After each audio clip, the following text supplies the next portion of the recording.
Hey, what's up guys? Today I'll be showing you a pretty neat F2L algorithm. So this is the case. It's where you have the corner here and the edge back here, and what you would normally do is a rotation and then like that.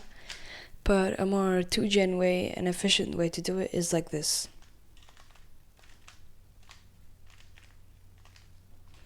As you can see, I didn't have to do a rotation, and here is the pair. And a similar case to this is where the corner is like this and the edge is back here, and these two colors are not matching. And what you would usually do is like this, but a better way, and actually way faster, is to do it like this.